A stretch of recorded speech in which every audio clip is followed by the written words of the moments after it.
Hi, this is my first video. I decided to speak up not because I have all the answers, but because I can no longer stay silent in the face of the ongoing genocide.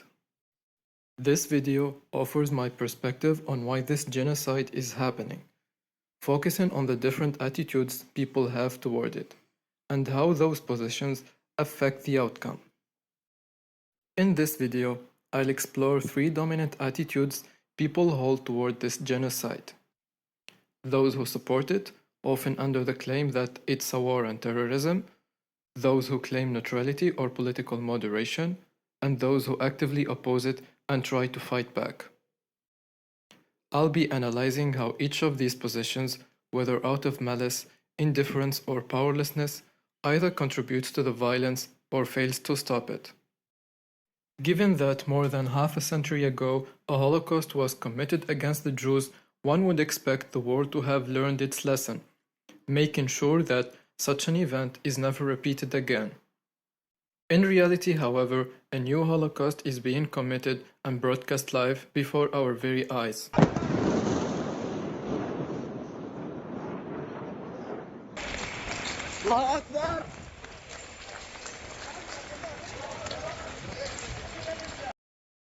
Since the Nakba of 1948, Israel has demonstrated its genocidal intent, expelling the Palestinians native to the land that was stolen from them to serve the West's imperialist interests. After the Hamas-led attack on October 7th, Israel intensified its aggression against Palestinians, both in Gaza, where the attack was initially launched, and the West Bank. Recalling the massive destruction and atrocities committed by the apartheid state will be simply adding up to the noise at this point. International communities and NGOs have already covered the situation in Gaza and in the West Bank extensively and accurately.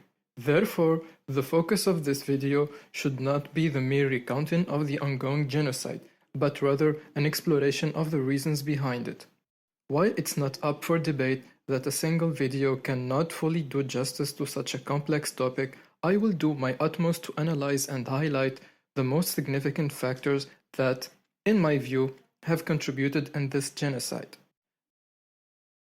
Let's be clear, the indiscriminate targeting of civilians, the bombing of refugee camps, and the starvation of an entire population are not military accidents. They are deliberate acts. When Hind Rajab, a terrified child, was murdered while waiting for the Red Crescent, the soldiers knew who she was. When humanitarian aid is blocked from reaching Gaza, the Israeli government is fully aware that it is condemning thousands, including infants, to death. These are not unfortunate side effects, they are the goal. The reason behind these acts, to simply put it, is Islamophobia. Deep-rooted, systemic, normalized Islamophobia. Arabs have been cast as villains for decades. In the eyes of many, they are the new Nazis, the modern threat to civilization. The dehumanization of Arabs persists even in situations when they are clearly the victims. For starters, I would like to use the Syrian civil war as an example. Many Syrians sought refuge in Europe as they fled Assad's regime. During this period, Russia supported Assad and carried out airstrikes on hospitals, killing countless civilians and forcing many others to abandon their homes. Russia would later do the same to Ukrainians following its invasion of Ukraine in 2022. What is interesting here, however, is the Western world's inconsistent response to these two refugee crises. Despite the fact that both Syrians and Ukrainians were targeted by Putin's government, the West showed far greater empathy toward Ukrainians, while framing the Syrian refugee crisis as a national security threat. There is, of course, nothing wrong with showing empathy to Ukrainians. They face their own struggle in this world as well. The issue, however, lies in the hypocrisy of the Western world, which claims to be the leading advocate for human rights and the self-appointed world police, while at the same time ignoring the suffering of equally innocent civilians. This inconsistency is a cultural, social, and political product of the Western neoliberalism. As long as you are not white, and here I mean politically white, you are not seen as worthy of compassion. This indifference towards Syrians and Arabs has now extended to Palestinians, largely because Western societies continue to perceive Arabs as a monolithic group with no distinct identity. As a consequence, if one Arab group is portrayed as a terrorist organization, no matter how small or unrepresentative, then Palestinians are painted with the same brush. If media outlets constantly frame Arab refugees as savages or barbarians, Palestinians are assumed to fit that narrative as well. We are talking about years and years of propaganda and malicious representation of Arabs by the Western media as terrorists. The consistent framing of Arabs as dangerous barbarians is what led to this normalization of Islamophobia today. This narrative, of course, has not changed after the supposedly unprovoked attack of October 7th. Now, in the eyes of the West, it is considered justifiable to drop bombs on Palestinians. The Israeli government is allowed to act as it pleases, without being confronted, held accountable for its action. The song that continues to be repeated is, "Doesn't Israel have the right to defend itself?" But no one actually believes this is about self-defense. Not the media, not the politician, not even the Israeli government itself. This isn't about protection. It is about domination. The attack on October 7th undoubtedly amplified the long-standing myth of Arab savagery and barbarism. In truth, no one genuinely believes that Israel's actions are about self-defense. Not the West, not the media outlets that relentlessly defend Israel, not even the Israeli government itself. Even when they repeat it multiple times, deep down inside, they know that this is not about self-defense, but rather power dynamics. What are we witnessing is not about security. It is the result of Islamophobia and deep-seated discrimination against Arabs. Palestinians are being killed daily not because of any justifiable threat, but because Israel fundamentally despises Arabs and Palestinians, seeing them as lesser beings, unworthy of dignity or life. Israel is fully aware that its apartheid regime has been the aggressor since its inception. Yet it continues to mask its intention behind propaganda, all for the sake of potential historical revisionism and public relations. Similarly, when Hitler orchestrated the Holocaust against the Jews, though there was no one to immediately stop him at that point, he still fabricated conspiracies and lies about the Jewish community. His goal was to justify his atrocities in the eyes of history and to manipulate the feeble-minded and the politically indifferent into supporting his campaign. Genocidal regimes are ruthless, but they are also utilitarian, meaning that they don't shy away from the horrors of the ideology they believe in, but they try to make it appealing nonetheless, just for the sake of gaining more popularity among different demographics of people. To illustrate just how far dehumanization goes, let's take a look at some of its loudest voices. The number one political commentator, Zach Hoyt, better known as Asmongold. In his statement, he referred to Arabs, and specifically Palestinians, as people who came from an inferior culture. He went on to say, if you want to consider a genocide as a systematic killing of a group of people, they have genocide built into Sharia law right now. So no, I'm not going to cry a fucking river when people who have genocide that's baked into their laws are getting genocided. I don't give a fuck. They're terrible people. It's not even a question. It's crazy that people don't see it that way. They'd be doing the same thing. And how much did they kill? As many as they can. They're not able to kill as many people as Israel because they don't have as many bombs and as many weapons. But if they did, they'd be doing the same thing. That's it. Just takes enough. That's right. These people are not your allies. They are not the same as us. They come from an inferior culture that is horrible. It kills people for their identity, and it is directly antithetical to everything Western values stand for, and it is an inferior culture in all ways. It is that simple. No, I don't feel bad for them. I don't feel sorry for them. I don't care. I don't support them. This is a man who probably hasn't read anything more substantial than his Twitch chat. Yet, he feels confident enough to make sweeping judgment about entire cultures. This is not sarcasm, he literally does not concern himself with reading anything other than his Twitch chat. So, how does someone with so little understanding of the subject feel entitled to make sweeping judgments about the supposed superiority or inferiority of entire cultures? He serves as a prime example of the West's ideological bias and the ease with which an informed individual reproduces the Islamophobic narratives. It is not just politicians, it's influencers, it's your coworker, it's systemic. Another example comes from the Israeli Defense Minister Yoav Gallant, who said, אנחנו מטילים מצור מוחלט על העיר עזה. אין חשמל, אין מזון, אין מים, אין דלק. הכל סגור. אנחנו נלחמים בחיות אדם ואנחנו נוהגים בהתאם. Such a claim is not the rhetoric of self-defense, it is the language of dehumanization.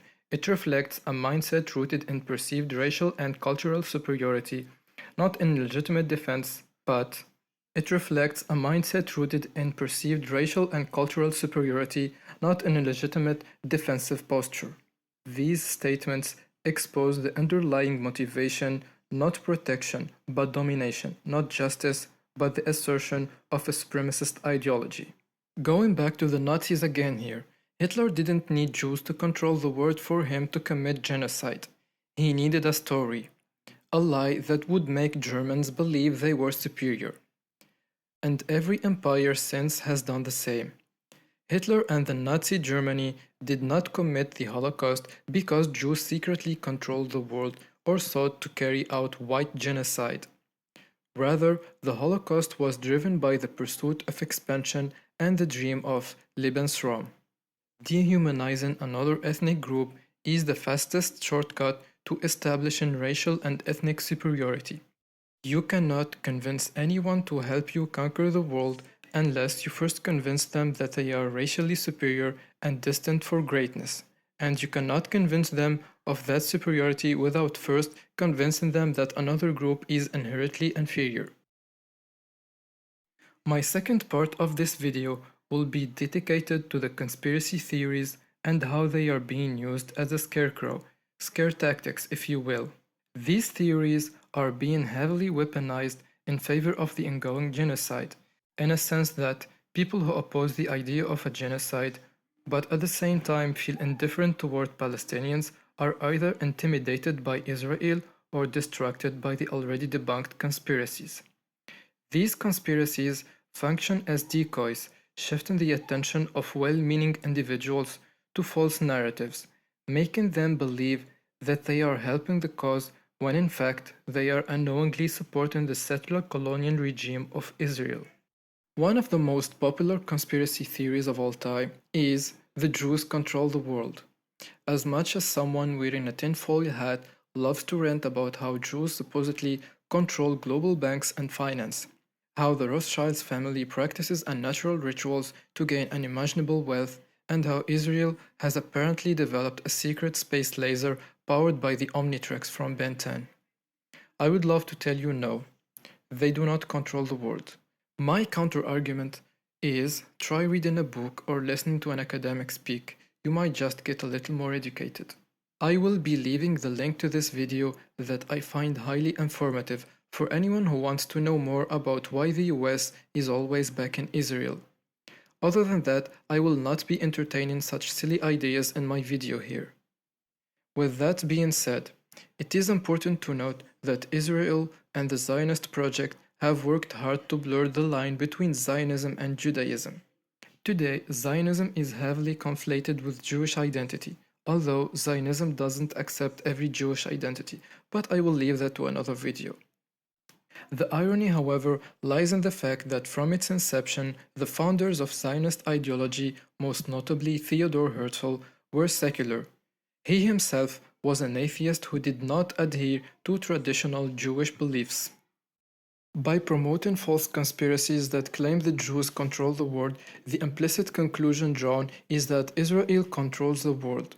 This belief is unfortunately common among some individuals who lack any poor political literacy. Believing that Israel controls everything will eventually lead you to falling into psychological trap. Defeatism, that is. If Israel all-powerful, why even resist? Such rhetoric will result in a worldview rooted in pessimism, frustration, and a sense of powerlessness. By obsessing over these false narratives, such individuals unintentionally become what Lenin once called useful idiots, not challenging the status quo, but instead spreading media malaise and reinforcing a sense of helplessness.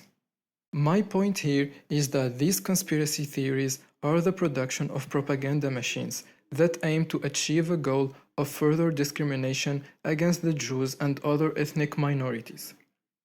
Coupled with Israel's alleged representation of the international Jewish community, a well-meaning person who may identify as neutral, even though it is not acceptable to remain neutral in such times, may fail to take action against the ongoing genocide since this person lacks any adequate political literacy. They'll most likely believe these lies and internalize the belief that Israel controls the world.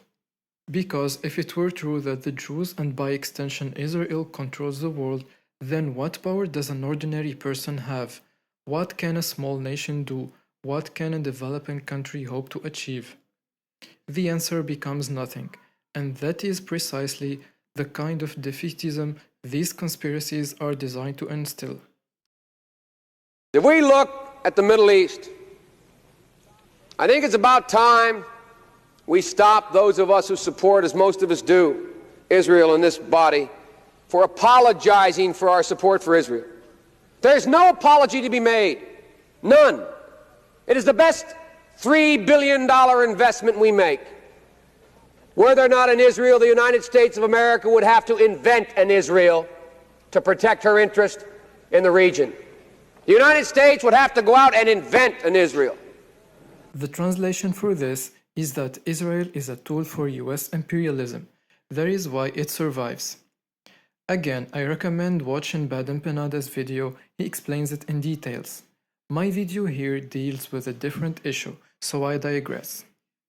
Eisenhower, Reagan, and Bush were all US presidents who managed to stop Israel with a single phone call. Not because they cared about the Palestinians' rights, but because they could. This demonstrates that if the United States genuinely wanted to halt Israel's actions, it could do so with ease. In fact, stopping the current genocide should be one of the easiest tasks for the United States government, given the immense leverage it holds over Israel. I cannot stress enough how significant it is that the United States holds such immense leverage over Israel. With this in mind, the question of when will Israel stop the genocide of the Palestinian people becomes, more accurately, a question of when will the United States crumble under the pressure of its own citizens. I believe that public opinion among the American people is equally important in this equation, because the United States government is likely to act only under two conditions. First, overwhelming public pressure, and second, when its own interests, both internationally and within the Middle East region, are at risk. US imperialism and colonial ambition have constantly favored the existence of Israel. Capitalism in its imperialist form is the main force that maintains and shapes Israel. And as long as we live under a capitalist system, the existence of the apartheid state of Israel does not really matter, because if Israel did not exist, somehow another apartheid state would exist. Only this time, maybe the victims would not be the Palestinians, but maybe someone else. And this brings me to the third part of the video: capitalism, realism, and imperialism. Countries that claim to oppose Israel won't take real action. They won't impose sanctions, block trade, or even criminalize normalization. Why? Because they are afraid, or because they are complicit, or maybe just because it's not profitable. Arab countries who oppose the state of Israel, specifically because nowadays not every Arab country necessarily does, are not willing to take meaningful action. They are either too afraid or too dependent on global economic powers and will not do anything that could provoke or trigger those powers. Just to make it clear here, To say they should take meaningful action does not necessarily mean that they should wake up, brush their teeth, and launch intercontinental ballistic missiles. A ship embargo could be a start. Refusing to economically or politically deal with any country that supplies weapons to Israel is another equally bold decision. But if a government wants to do the least, they can criminalize normalization relations with Israel and public support for Zionism. And for the liberal Zionists out there who are getting ready to defend Zionism as if it's an ideology built around the idea of protecting the Jewish community, don't waste your time typing. Zionism is European and it is colonial. Do not believe me? Just go read history. Even presidents who took a strong stance against normalizing ties with Israel eventually chose to back down from their previous stance, because it is not strategic and may result in a backlash. I cannot accurately judge if this cowardice is justifiable or not, because even if we leave our government and politicians aside, our society has become increasingly individualistic and opportunistic. That is why I previously stated, as long as we live under a capitalist system, it is impossible to stand against colonialism and imperialism. Before figuring out a way to intervene to stop this genocide, we must first create a stern and strong political apparatus. And in order to do so, we must first get rid of the capitalist system that stripped us of any sense of humanity. The previously mentioned drastic actions may be considered unrealistic to some, thinking that they are impractical under our current conditions. But this argument is already a self-defeating one. To think that even if a government succeeds in creating a strong political apparatus, it will not be able to implement the previously mentioned meaningful actions is simply imperialist realism. The belief that we should simply accept the dominance of imperialist powers because empires are too strong to defeat. Right, ContraPoint? Additionally, this is why I previously mentioned that conspiracies that invoke a sense of defeatism are dangerous and work in favor of the settler colonial state of Israel. I hope you understand why I felt the need to include it. Anyway, the direct result of this realism is how we choose to resist and stand up against this genocide from the comfort of our homes, through scrolling online and refusing to drink Coca-Cola. The majority of our society has chosen to resist this ongoing genocide, but only on their own convenient terms, not through the materially necessary conditions.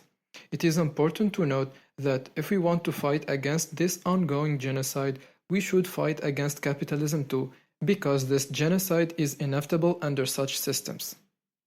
The danger of realism is that we begin to believe that convenience is activism, that doom scrolling is a protest.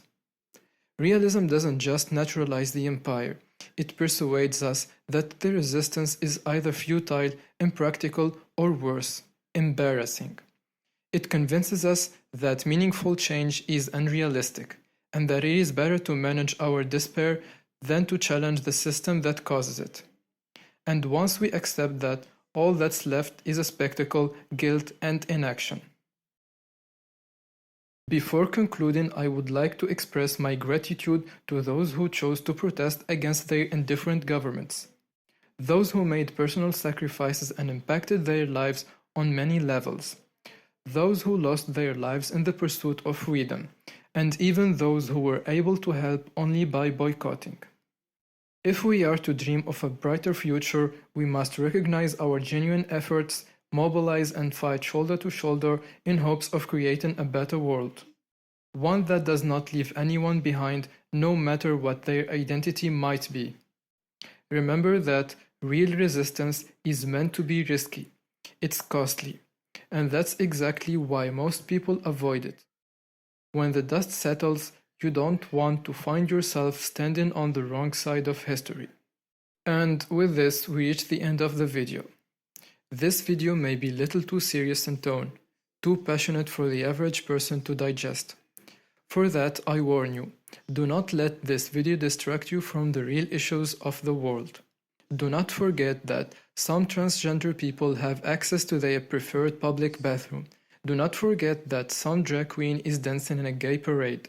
Do not forget that some women are still doing abortions. or may have even created an OnlyFans. Do not forget that some immigrants are stealing your job. Do not forget to enroll in the latest MLA scam. And most importantly, do not forget that this world has become increasingly woke, including your video games and TV shows. So yes, please, keep your priorities straight. Because the genocide? No, that can definitely wait. You fucking buffoon.